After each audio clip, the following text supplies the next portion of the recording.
Harga sebuah kesuksesan. Dalam sebuah kunjungan kerja di negara tetangga, Singapura, saya mendapatkan sebuah tiket menonton balet. Bagi saya, menyaksikan sebuah pertunjukan kesenian seperti opera maupun balet bukan merupakan kenikmatan ataupun kebanggaan. Saya bukan orang yang terlalu menyukai seni dan mengerti kesenian, namun, saya suka keindahan, kerapian, dan kebersihan. Dan, bagi banyak sahabat, ketiga hal itu merupakan bagian dari kesenian. Begitulah para filsuf yang selalu pandai mengolah kata menjadi pemahaman baru, padahal menurut saya beda juga maknanya. Apakah saya akan menonton pertunjukan balet klasik Swan Lake itu?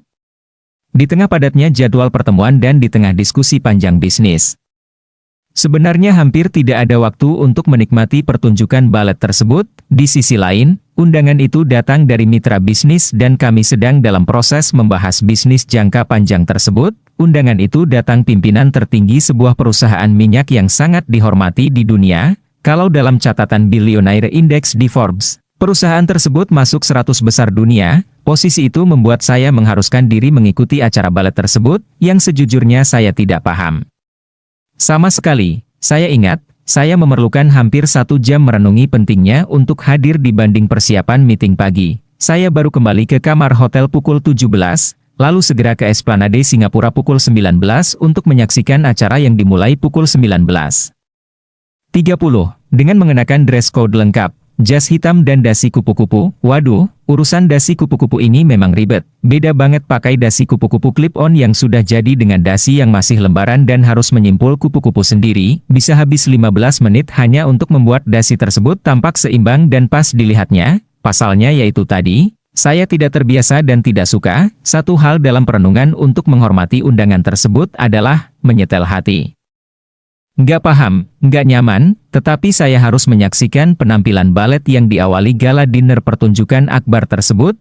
Saya tahu, harga tiketnya mahal, dan lagi posisi duduk saya di balkon nomor 2 dari balkon utama. Ada 6 balkon utama di Esplanade, yang satu terisi BOD, Board of Director, mitra bisnis kami dan gosipnya yang 5 lagi terisi dengan PM Singapura waktu itu, Goh Chok Tong, serta keluarga mantan PM Singapura pertama yang tentu semua orang tahu, Lee Kuan Yew. Namun, yang namanya nggak nyaman, saya tetap perlu berusaha untuk menyemangati diri sendiri. Pikiran saya pun melompat ke masa kuliah dulu, dari 144 SKS atau unit kalau di Amerika ada 24 unit yang di luar bidang utama kita.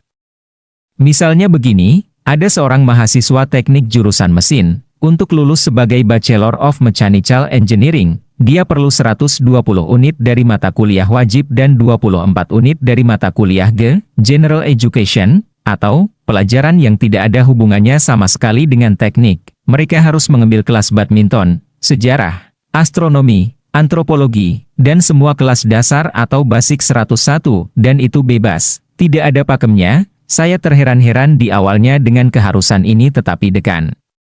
Saya mengatakan, tujuan Anda mempelajari ilmu selain ilmu wajib tadi, adalah untuk keseimbangan hati, agar menjadi balance, karena, sebagai engineer yang analitis, teknis, dan kaku, Anda bisa memahami sosiologi daerah tertentu atau sejarah sebuah negara. Misalnya, ini membuat Anda bisa melihat dunia dari sisi lainnya, the other side of the coin, sehingga Anda akan lebih bijaksana dengan kemampuan melihat sisi pandang orang lain. Karena saran tersebut, saya pun mengambil kelas klasik jazz 3 unit, sejarah dunia, arkeologi yang berurusan dengan dinosaurus, serta kelas gastronomi atau ilmu tentang makanan. Itu semua jauh dari dasar keilmuan saya di sekolah sebagai Master Criminal Mind and Forensic Investigator, benar-benar tidak nyambung.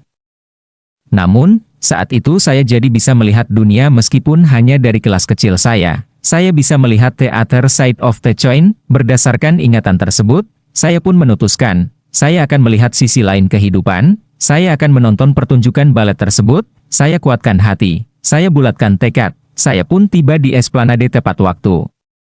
Sebagaimana kebiasaan pertunjukan red carpet seperti ini, acara diawali dengan makanan mewah berlimpah dan ramah tamah sesama penonton yang merupakan high society di Singapura dan banyak ekspatriat.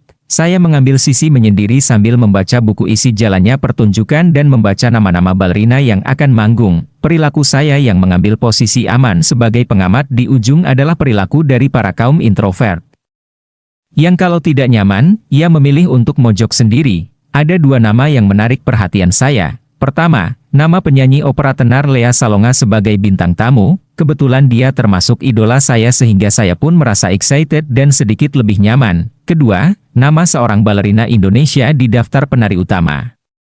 Saya tidak tahu apakah ini orang yang sama, tetapi 20 yang lalu saya pernah punya teman dengan nama itu. Dia ke New York untuk mengambil sekolah tari dan saya tidak pernah bertemu lagi sejak itu. Saya masih ingat sosoknya yang dulu cantik, tinggi, dan anggun, itu 20 tahun yang lalu, tapi saat ini, saya nggak ada bayangan sama sekali. Kemudian terdengarlah pengumuman bahwa pertunjukan akan segera dimulai.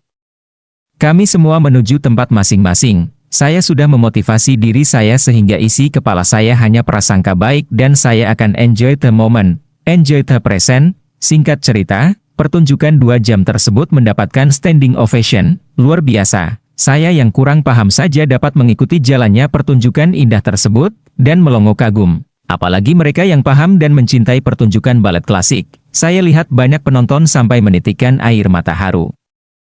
Tepuk tangan meriah dan wajah sumringah penonton jelas terlihat ketika lampu panggung menyala terang menutup acara. Mata saya tertuju ke balerina Indonesia tadi, dan benar saja, dia teman saya. Di penghujung acara, seluruh penari berbaris membungkuk menghormati penonton yang memberikan penghormatan balik dengan bertepuk tangan sambil berdiri.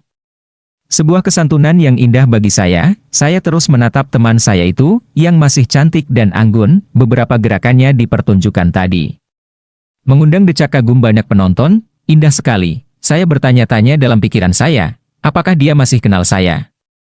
Entah mengapa saya memilih untuk mencari tahu, ketika semua penonton berbalik arah keluar.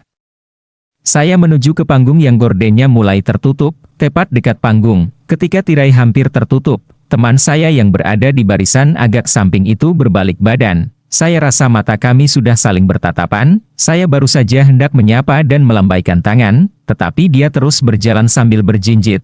Seperti kebiasaan para balerina, tak disangka. Beberapa saat kemudian dia membalikkan badan dan kembali menatap saya yang berdiri tepat di sisi panggung. Pupilnya kontan membesar, artinya dia ngeh dan masih mengenal saya. Saya pun tersenyum sambil melambaikan tangan.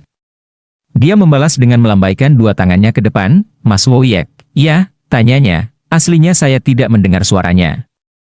Tetapi gerakan bibirnya membuat saya mengangguk. Saya pun mengedikkan kepala ke kiri, memberi isyarat agar dia menemui saya di sebelah kiri panggung. Akhirnya dia berpisah dari para penari lainnya dan menemui saya di sisi belakang panggung. 2 kenalan lama bertemu kembali.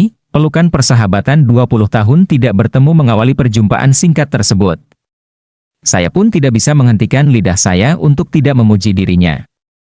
Pertunjukan tadi luar biasa, dan kamu masih seperti dulu, masih seperti 19 tahun, kata saya, yang dijawab dengan rona merah di pipi dan tonjokan kecil ke tangan saya. Itu respon seseorang yang ger. Tentunya, saya dimintanya duduk di tempat tumpukan properti panggung. Mulutnya mencerocos bertanya tentang apa yang terjadi selama 20 tahun ini.